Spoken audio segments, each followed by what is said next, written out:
Usha medical education में आपका स्वागत है। आज का टॉपिक है मेंस्ट्रुएशन साइकिल। मेंस्ट्रुएशन साइकिल क्या होता है? मेंस्ट्रुएशन साइकिल एक वो प्रक्रिया है जिसमें प्यूबर्टी के बाद एक महिला में जब मेंसेस आना, पहली बार मेंसेस आते हैं उसको मेनार्के कहते हैं, और इसका संबंध ओवरी और यूट्रस से घनिष्ठ संबंध है।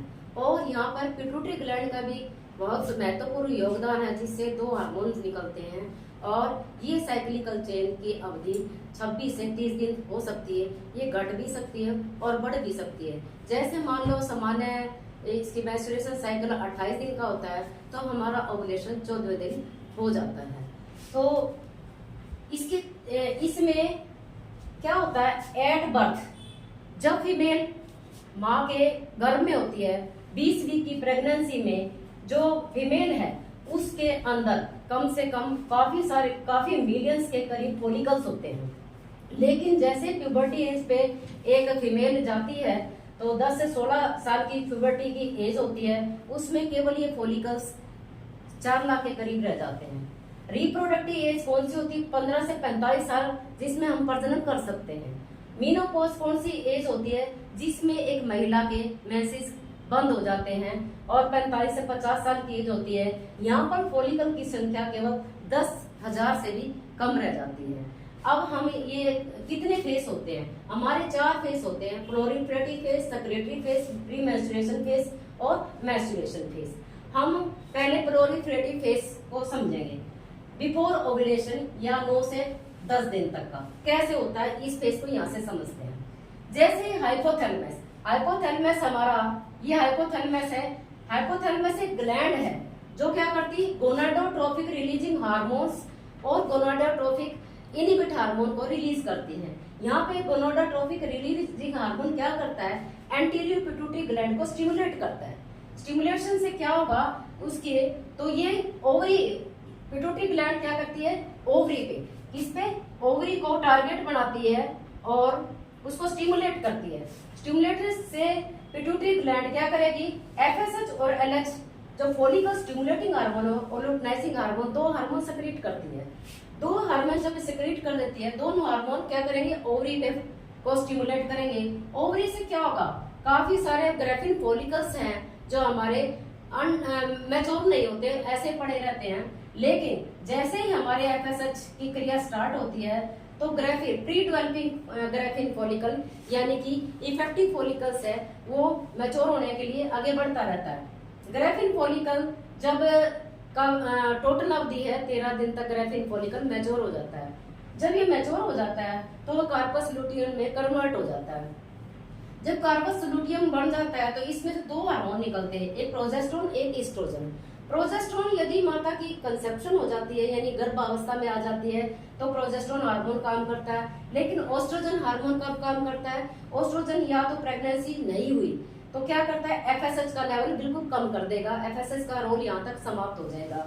लेकिन दूसरा हार्मोन का क्या काम है इसका? यदि प्रेगनेंसी हुई तो एलएच लेवल हुई या नहीं हुई, एलएच लुटिनाइजिंग हार्मोन को ये बढ़ा देगा।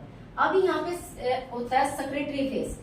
जब लुटिनाइजिंग हार्मोन का लेवल बहुत ज्यादा पीक लेवल पे चला जाता है तो जो हमारा कॉर्पस लुटियम था वो डिस्टेंड हो जाता है, और डिस्टेंड से क्या रैपने के लिए तैयार, यानी पका हुआ ग्राफिन फॉलिकल्स है वो रप्चर होने के लिए तैयार हो जाता है। अब ग्राफिन फॉलिकल से जो लुटियम से रप्चर हुआ था उससे हमारा एक एग निकलता है जिसको हम ओवम कहते हैं। जब ओवा रिलीज हो जाता है तो हमारी जो फिमरिया होती है, फैलोपियन ट्यूब्स का जो फिंगर लाइक स्ट्रक्चर है फिमरिया, उससे कैच कर लिया जाता है और कैच होके ये एम्पला है जो फैलोपियन ट्यूब्स का चौड़ा पार्ट है, वहां पे फर्टिलाइजेशन के लिए तैयार हो जाता है। मान लो यहाँ संभोग हुआ है तो 24 घंटे तक वो वेट करता है और उसके बाद वो मेंसेस के जैसे ही मेंसेस आते हैं, मेंसेस के थ्रू एम्पुला से यानी वेजाइना से बाहर निकल जाता है। लेकिन यदि कंसेप्शन होती है तो क्या होता है? जो प्रोजेस्टेरोन हार्मोन है वो क्या होता है? जो कॉर्पस लुटियम वेरस में बदल जाता है यदि वो गर्भावस्था में होता है तो।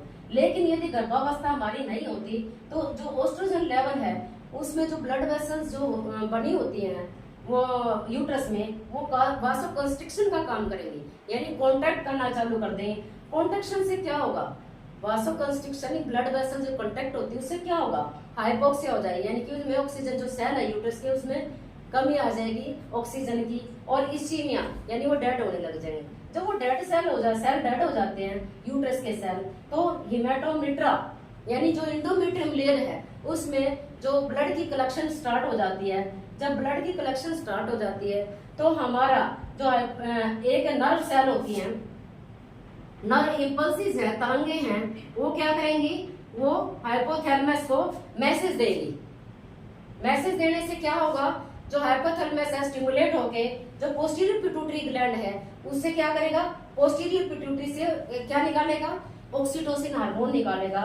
जो ऑक्सीटोसिन हार्मोन यहाँ पे क्या करेगा, एक्ट करेगा मायोमेट्रियम लेयर पे। अब ये था हमारा सेक्रेटरी फेज जो 11 से 12 दिन यानी आफ्टर ओवुलेशन, यानी ओवुलेशन ही सेक्रेटरी फेज में होता है क्योंकि लुटिनाइजिंग हार्मोन यहाँ पे पीक लेवल पे होता है। अब यहाँ से जो 2 मेंसेस से 2 दिन पहले का है प्री मेंस्ट्रुएशन फेज। यहाँ पे क्या होता है, जो हिमेटोमीट्रा से ऑक्सीटोसिन, जैसे पोस्टीरियर पिट्यूटरी से ऑक्सीटोसिन हार्मोन रिलीज हुआ था, तो क्या करेगा, ऑक्सीटोसिन क्या करेगा, कांटेक्ट करेगा जो इंडोमेट्रियम की मिडल लेयर है मायोमेट्रियम लेयर। मायोमेट्रियम लेयर क्या करेगी, कांटेक्ट होना चालू कर देगी, और जितना भी जो इंडोमेट्रियम लेयर है इतनी बड़ी जो 2 mm की केवल प्री नॉन प्रेग्नेंट यूट्रस की होती है, और 2 से 4 mm से 6 mm तक यदि प्रेग्नेंट यूट्रस होता है तो उसकी लेयर की थिकनेस बढ़ जाती है। अब मान लो यहाँ पे प्रेगनेंसी नहीं है तो वो क्या करेगा, इंडोमेट्रियम लेयर को कांटेक्ट, मायोमेट्रियम लेयर कांटेक्ट होने लग जाती है। जो इंडोमेट्रियम लेयर है इतनी बड़ी हुई थी जिसमें ब्लड वेसल इतनी ज्यादा थी, ऑडिमेटस थी, वो स्क्वीज होने लग जाती है क्योंकि यहाँ पे क्या होता है, जो भी हाइपोक्सिया होता है या इस्कीमिया होता है उसकी वजह से जो सेल डेड हो जाते हैं, वो मर जाते हैं, वो इंडोमेट्रियम लेयर स्क्वीज हो जाती है, सेड हो जाती है, और हमारे यहाँ पे हमारे क्या होते हैं 4 से 5 दिन के तक मेंसेस रहते हैं, जो शेडिंग होता है इंडोमेट्रियम लेयर की वजह से, और ब्लड फ्लो थ्रू वेजाइना बाहर निकल जाता है। एक नॉर्मल लॉस, ब्लड लॉस कितना होता है एक महिला में, वो 20 से 80 ml तक का होता है एवरेज, और एक ईयर में कम से कम 13 मेंसेस आ जाते हैं, और 15 से 45 साल यानी कि हमारी रिप्रोडक्टिव एज है, जहाँ तक हमारे को मेंसेस आते रहते हैं, 400 बार मेंसेस आ जाते हैं पूरी 30 साल में। तो ये हमारा मतलब मेंस्ट्रुएशन फेस होता है। और ये देखो यहाँ एंटीरियर पिट्यूटरी ग्लैंड से 2 हार्मोन निकले थे, कौन से, जिन्होंने क्या किया था, ओरिप को स्टिमुलेट किया था, FSH और LH फोलिकल स्टिमुलेटिंग। ये हमारे फोलिकल्स ऐसे बने होते हैं, ये प्री डेवलपिंग स्टेज में है, कम से कम 15 से 20 के करीब उस टाइम में होते हैं प्री डेवलपिंग स्टेज में, लेकिन एक इफेक्टिव हार्मोन्स है वो ग्रोथ करता है और उसी में से ग्रैफिन फोलिकल राइपनिंग यानी मैच्योर हो जाता है और उसी से ओस्ट्रोजन निकलना चालू हो जाता है। अब जैसे फिर ये बढ़ता रहता है और फिर ऐसे बढ़ जाता है, कॉर्पस लुटियम में चेंज होने के बाद यहाँ पे क्या हो जाता है, ये रप्चर हो जाता है, और कॉर्पस लुटियम यहाँ जब रप्चर फोलिकल्स हो जाता है तो ऐसी अवस्था हो जाती है, और यदि प्रेगनेंसी नहीं होती तो हमारी कॉर्पस एल्पिसन बन जाता है, ये ऐसी अवस्था होती है। हमारे यूट्रस की जैसे ये एंडोमेट्रियल लेयर है, इसमें 2 लेयर होती है, एक बेसल है वो कभी भी इधर उधर नहीं होती, बेस बनाए रखती है, लेकिन एक फंक्शनल लेयर है जो इंडोमेट्रियम लेयर है वो फंक्शनल लेयर में चेंज हो जाती है। जैसे ही हमने ये दिखाया है, ये 3 से 5 दिन तक का जो ये है हिस्सा, 3 से 5 दिन तक मेंसेस आते हैं, और मेंसेस के बाद प्रोलिफरेटिव जो फेस होता है उसमें एंडोमेट्रियम की थिकनेस और ओस्ट्रोजन बढ़ता रहता है, और एक पीक लेवल जैसे सेक्रेटरी फेस आता है यानी 13वें दिन लुटिनाइजिंग हार्मोन पीक लेवल पे होता है, तो वो क्या करता है, कॉर्पस लुटियम को इतना ज्यादा डिस्टेंड कर देता है और उसमें से जो फोलिकल्स होता है, ग्रैफिन फोलिकल्स होता है, वो निकल जाता है। ये हमारा 14वें दिन है, इसको हम बोलेंगे ओवुलेशन। ये क्या है, ओवुलेशन, क्योंकि यहाँ पे हमारा एग कॉर्पस लुटियम से रप्चर होकर बाहर निकल गया। अब बाहर निकलते यहाँ प्रोजेस्टेरोन स्टार्ट हो जाता है, यदि गर्भावस्था तो होती है तो प्रोजेस्टेरोन का लेवल ज्यादा बढ़ जाता है, क्योंकि ये क्या करेंगे, कॉर्पस लुटियम 12 वीक की प्रेगनेंसी तक प्लेसेंटा नहीं बन पाता अच्छी तरह से। 12 वीक तक कॉर्पस लुटियम जो एक शिशु होता है, जो एक भ्रूण होता है, उसको अपने न्यूट्रिशन देती है। 12 वीक के बाद प्लेसेंटा बनने के बाद कॉर्पस लुटियम खुद डिजनरेट हो जाता है और 12 वीक के बाद प्लेसेंटा अपना फंक्शन करना स्टार्ट हो। यदि प्रेगनेंसी नहीं होती तो ओस्ट्रोजन लेवल भी कम हो जाता है और प्रोजेस्टेरोन लेवल भी कम हो जाता है। ये हमारा ओस्ट्रोजन लेवल देखो पीक पे चला जाता है। 2 फंक्शन है ओस्ट्रोजन के। सबसे पहला फंक्शन क्या है, FSH की जो लेयर है जो एफएसएस की हमारी लेयर जो हमारी एफएसएस फॉलिकुलर स्टिमुलेटिंग हार्मोन था उसके लेवल को कम करना। क्यों कम करना? क्योंकि हमने देखा था यदि ओवरी में काफी सारे मतलब अनडेवलपिंग फॉलिकल्स होते हैं, यदि वो एफएसएस को कम नहीं करेगा तो दूसरे फॉलिकल्स डेवलप होने लग जाएंगे, तो उसके लेवल को कम करते साथ वो दूसरे जो अदर जितने रिमेनिंग रहते थे वो डेवलप नहीं होते।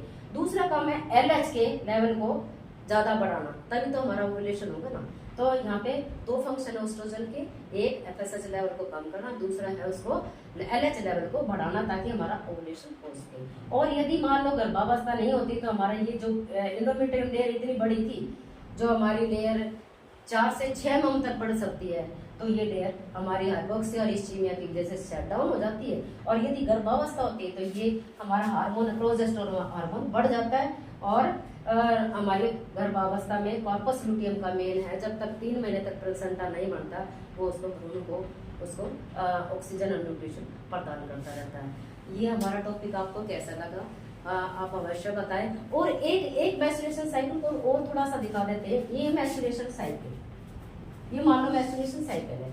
हम यहाँ देखते हैं जो हमारी मेंस जाते हैं 4 से 5 दिन तक का मेंस्ट्रुएशन का टाइम है। प्रोलिफरेटिव फेस है 9 से 10 दिन का टाइम है। यहाँ पे क्या होता है, ग्रेफिन फॉलिकल 13 दिन में राइपनिंग यानी बिल्कुल पक जाता है, और सेक्रेटरी फेस में 11 से 12 दिन नेक्स्ट यानी कि नेक्स्ट जब ओवुलेशन स्टार्ट हो जाता है यहाँ पे वो लास्ट तक हमारा सेक्रेटरी फेस होता है। यहाँ पर जो कार्पस लुटियम है वो क्या करता है, प्रोजेस्टेरोन एस्ट्रोजन हार्मोन प्रोड्यूस करता है। लेकिन यदि प्रेगनेंसी हो जाती है तो ये कार्पस लुटियम क्या बन जाता है, कॉर्पस वेरस के रूप में नाम आ जाता है इसका, कॉर्पस वेरस। और यदि प्रेगनेंसी नहीं होती तो एस्ट्रोजन लेवल डाउन पे आ जाता है और हमारे को फिर क्या प्री मेंस्ट्रुएशन 2 दिन का होता है। यहाँ पे जो ऑक्सीटोसिन हार्मोन है पोस्टीरियर पिट्यूटरी से निकला था, जो मायोमेट्रियम लेयर और एंडोमेट्रियम लेयर है उस पर फंक्शन प्रॉपर से कर लेता है। एंडोमेट्रियम में ब्लड का जो फ्लो इकट्ठा कर लेता और ऑक्सीटोसिन के द्वारा वेजाना के थ्रू मेंस्ट्रुएशन फ्लो के द्वारा बाहर निकाल देता। यह अगली वीडियो के लिए नोटिफिकेशन के लिए तैयार रहे। और यदि आपको वीडियो अच्छा लगा तो बेल को प्रेस करें और वीडियो आपके सामने आती रहे। धन्यवाद।